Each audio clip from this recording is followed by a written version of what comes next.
Hi, my name is Zach McClure, and tonight I'd like to discuss with you the effects that war can have on a veteran's brain. Well, to start off, the United States military is often seen as one of the most unstoppable fighting forces in the world, filled with some of the best trained troops it can offer. However, this image we conjure up of this unstoppable patriotic hero is given to us by information from the media. Unfortunately, the media doesn't like to give us the smaller, not as popular details, such as Specialist Rodriguez and what he may be battling with ever since he's been home from deployment.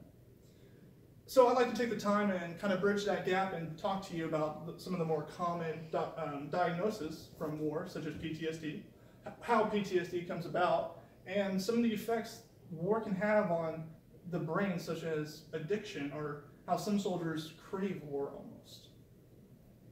So PTSD, what exactly is it?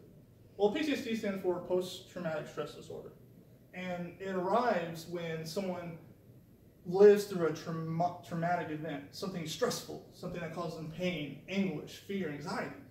And this event isn't kept with them as a memory, but almost as a play, something they relive and must experience all over again.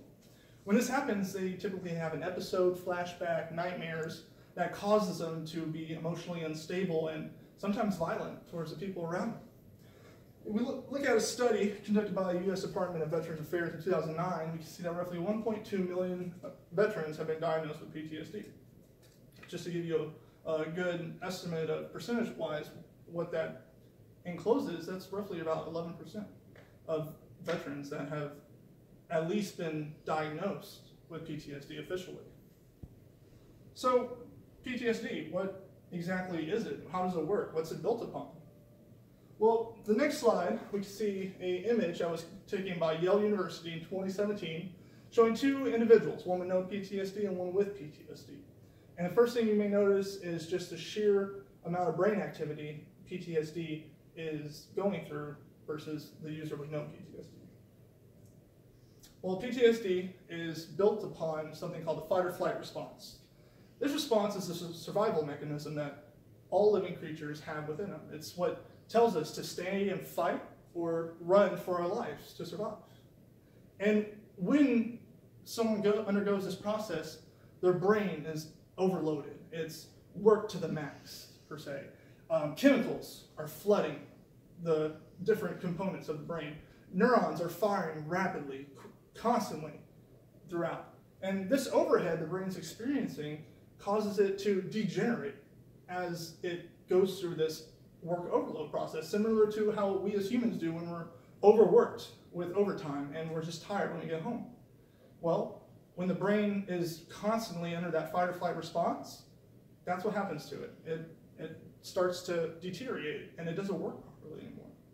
Well, the fight or flight response releases chemicals, and some of these chemicals are cortisol, norepinephrine, and one of the more popular ones, adrenaline. And adrenaline comes from our kidneys, and it's what makes us superheroes.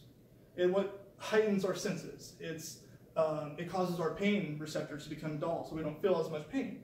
It sends oxygen through our blood to our muscles to provide better endurance and physical strength to whatever event we must possibly need to survive in. So this adrenaline, it makes us feel like superheroes. However, the problem with that is after the fight or flight response, you go back to your normal self. Well, when situations like that happen, we often see that with drug users, addicts. They want to get that next elevated feeling of feeling better.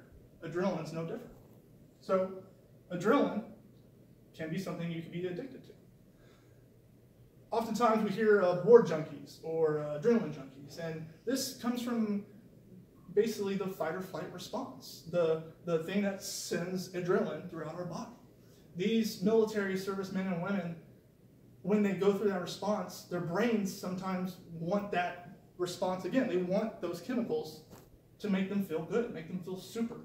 And this can cause a lot of our veterans to not properly deal with situations as that. It causes them to act as addicts.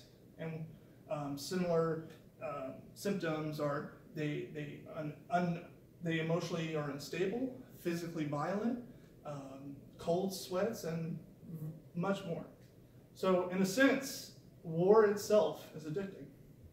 To conclude, I would just like to leave with you the primary points that we covered. How PTSD causes users to relive those traumatic events that occurred to them. How adrenaline is something that can be addictive, and how our veterans crave war just because they want that rush.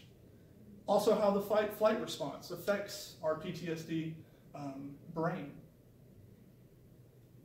And I like to end on just asking a simple question is, we often ask our veterans, how was it? What'd you do over there? And we often say, thank you for your service.